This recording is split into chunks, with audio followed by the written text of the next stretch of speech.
Okay, so here we are on the E spot with Green Feet Swimming, and we're talking about this amazing business that she has.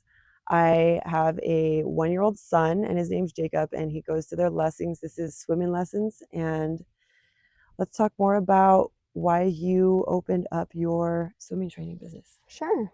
So my name's Nicole, and I'm the owner of Green Feet Swimming. And it used to be called Nicole's Swim School. Uh-huh. And then it became a family business. Nice. So I grew up doing gymnastics Okay. and teaching gymnastics. Okay. And then I had 4 kids, and I couldn't afford to teach them how to swim, but I knew it was really important. Yeah, of course. So I taught my kids how to swim.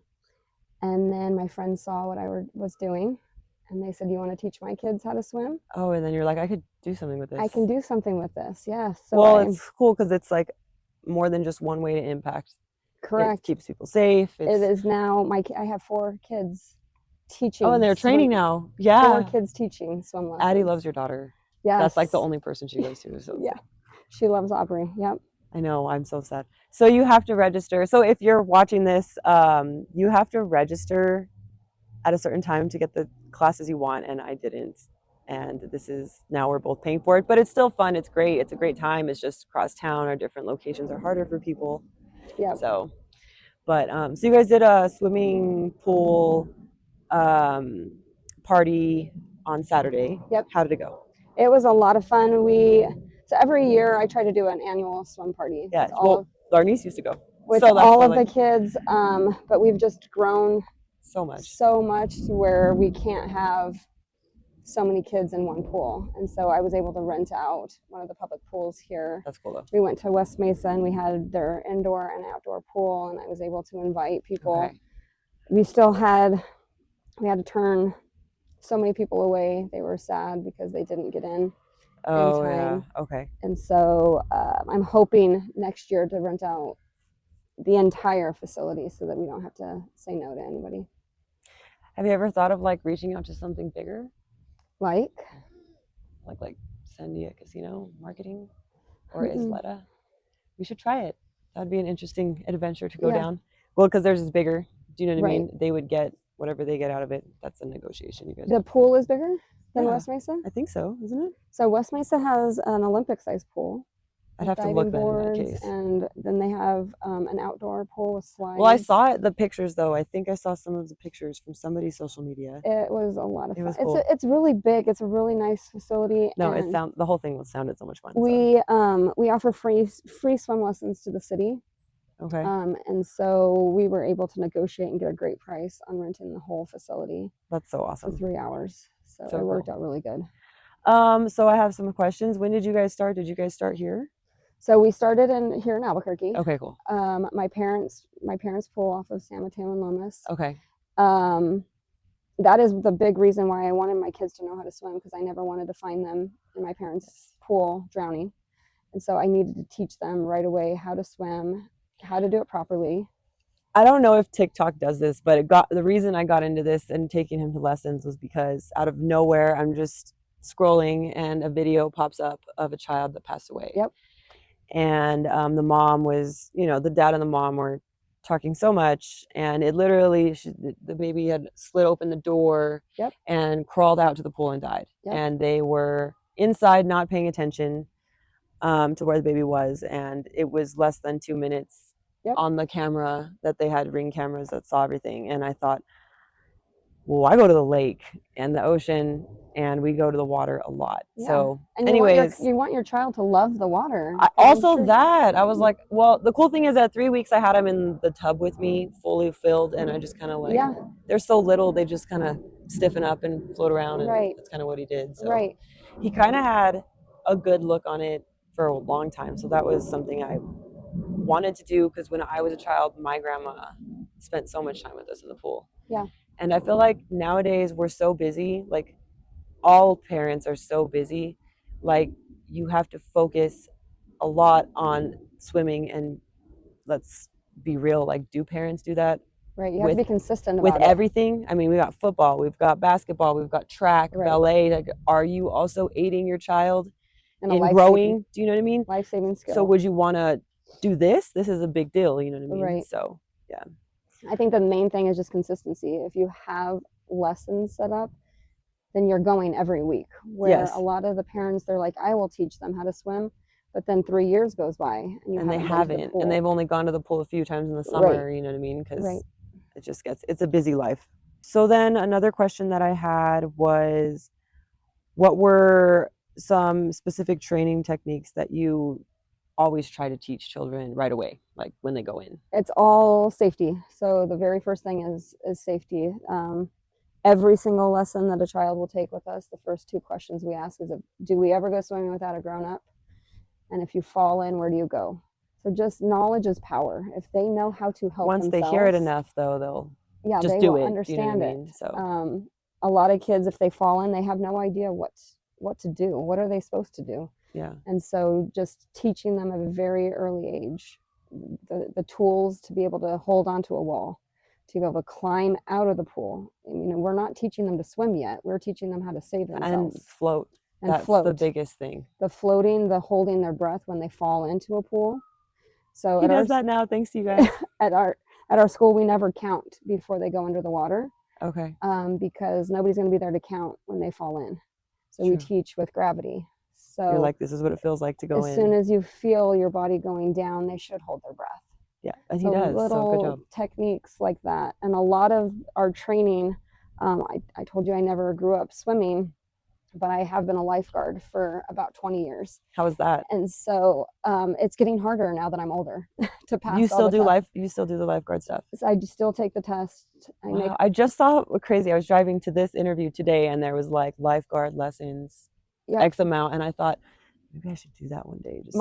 A lot of my instructors are lifeguards as well, which is a great side gig for them, because if you had a birthday party, I was actually going to reach out to you guys for our birthday party, but I ended up, and then you just hire one of my instructors, and they just have like a little. Okay, that was my next question. What, like, you guys do safety and all that for the infants? Do you guys offer all different stuff there, or is it just strictly safety and training in that? So a lot of our curriculum comes from what I've learned in lifeguarding, and what I have learned, how to turn people over to be on their back, how to get from point A to point B.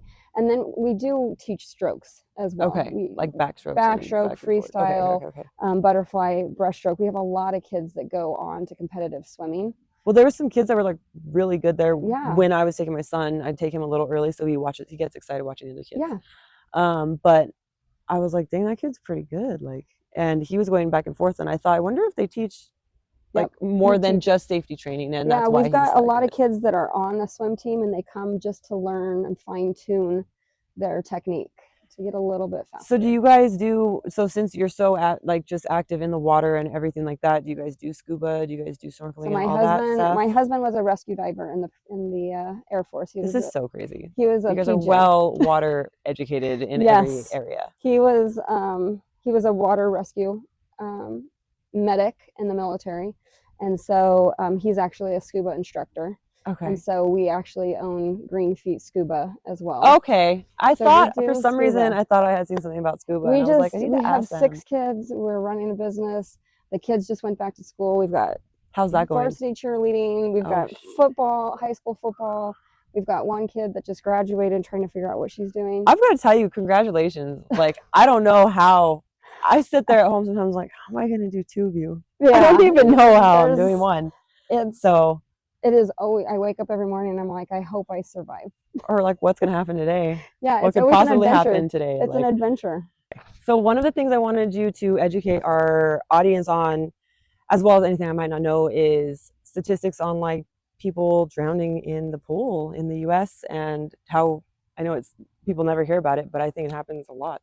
It does happen a lot. There's actually 11 drownings a day that happen in the United States. All ages. All ages. A lot of them are kids. A lot of them are kids. Drowning is the #1 leading cause of unintentional death in children under the age of 4. And there's actually 22 non-fatal drownings a day, meaning they could have died, but they could have died, but now a lot of them end up with mental challenges. The oxygen to their brain stops, so there's nothing. So they're never the same. So that's 22 people a day. So New Mexico, we're actually number 11 in the nation for drownings. Where's number 1? Do you know? I don't know. It's probably somewhere where there's more pools. Right. Like, well, more water. I would assume like California, Florida. So they're counting ocean drownings, everything, huh? Okay. I was wondering if that was just. Which is kind of sad for New Mexico because we don't have a whole lot of. I know. I'm like, water. What are we doing, guys? I think that we're just uneducated. Yeah, I mean, also I feel like people say like, oh, it's the ocean and the lakes and that, but it's like I was reading up on people's situations in bathtubs. You know, it's not just the summer and all that. It's when you're at home and just not paying attention. Right. Yeah. And a lot of people now have pools in their backyard because of COVID. A lot of people were staying at home and they were really people did pools in their yard because of COVID. Yeah, it increased a lot. That's crazy. I didn't know that. Yeah. I mean, even just little baby square pools. Yeah. Oh yeah, you're saying blow up pools or whatever. Blowing pool, yeah, just like pools that you would get at Costco, Sam's Club. I don't think of, and that's again, I don't even think of that. So nobody else would when they're just doing this with their kids on the regular, you know. And you never know what's in the next door's backyard either. And so your kids go to somebody else's house. What are they doing? What do they have in their backyard? And is the parent watching them? Correct. Good enough. One of the questions that I had also was for disabled people. Is there stuff for that as well? Safety stuff? So a lot of the lessons here in Albuquerque are catered towards group lessons, and that you put 2, 3, 4, 8 kids in with an instructor. Okay. And they all are learning. That was how I did it. That was initially a long time ago. They, you know, as long as your kid can progress in that kind of environment, but if your kid has special needs, that's really difficult for them with the distractions, with just trying to keep up sensory. Yeah. And so because we only offer private lessons, we have a lot of people that have special needs. Do you guys do adults? We do adults, yes. Okay. So adults is harder to get in. So as you can see, it's very hard to you missed that registration date if you decide to go with Greem. Get in there right away. So adults, they typically don't get in because all of our instructors are trained to teach anybody. Yeah. They can do it's just whoever registers and takes the class. Correct. But I would recommend swimming with myself or maybe Nora, somebody that's older, because they don't want to come in and be taught by a teenager or a college student. Yeah. They want like, I'm older than you. What are you doing? Right, no, I'm just kidding. Right. Well, actually, just so you guys know, I go to Lake. Well, I'm sure we all do if you're watching this, because I love and cater to the demographic people that travel. But I didn't know adults didn't know how to swim until these past 3 or 4 years. Yeah. I would be inviting people out to go to the lake or go to Mexico or whatever, and they're like, well, I don't know how to swim. And I was like, what? Like, what do you mean? But I don't say that. I didn't think about it being making fun of them. So I just kind of like, we had done some free lessons with the city over at West Mesa Pool last summer. Okay. And anybody could come. And I had this like 32-year-old come in. Okay. And she was walking down the stairs and she just kept crying. And she couldn't even make it past the stairs. Because she was afraid. Because she was so scared. She almost drowned when she was in 6th grade. Okay. And she hasn't even been in the bathtub. She would take showers. But anything that didn't involve water. She wouldn't do anything, yeah. And so by the end of the lesson, we had walked across the pool. I mean, that probably felt like such an accomplishment for her. Do you know what I mean? So as far as adults, it is just little baby steps. Of course. It is progression. It is just making some progress. Yeah. I mean, I would assume it just would never be too late, right? It's never too late. I mean, like for safety, so you should know how to do it. I teach a 74-year-old how to swim in her backyard because she's afraid of the deep end. She thought that it was going to suck her in. And so she wouldn't even use her When I was little, I used to think that too, though. I'll get so scared. If I seen the little black holes in the deep end, I'm like, yeah, don't send me over there. To even use her own pool because she can't reach. She felt good enough because she had the pool there. She was like, I have it, so we're good. She has it for her grandkids, but then she wouldn't let her grandkids swim because she couldn't save them. Okay. So I've been teaching her for the last year. Has it gotten better? Yes, she can swim across the whole pool. Oh, well, then we're good. Then that's great. There's another awesome story. Well, I was going to ask you what your success stories were. So we've gotten 2. Do you have any ones that stick out to you more than those? The biggest success stories that I have is just the relationships that I have. Yeah. I never would have imagined all of the relationships you've made. Yes, and just knowing Addie. Yeah, yeah. To know to know you. Yes. And I absolutely love Liz, and everybody's intertwined. We have our standards at our swim school, and one of the standards is to build lasting relationships. And I'd say 85% of my relationships come from the swim school. People that interact like this, and it turns into a lifelong. Turns into so much more. Yep. That's awesome. So that is probably the most rewarding part of what I do. So have you ever thought about like branching out anywhere else, or do you like it here in Albuquerque? Because you can keep it. We want to go. Where are you going to go? Do you have any plans you want to share with us? We want, so we have all of these kids. Yes. We have 4 older, and then we also have 2 younger. Okay. And so I've always told my kids, I'm like, go wherever you want.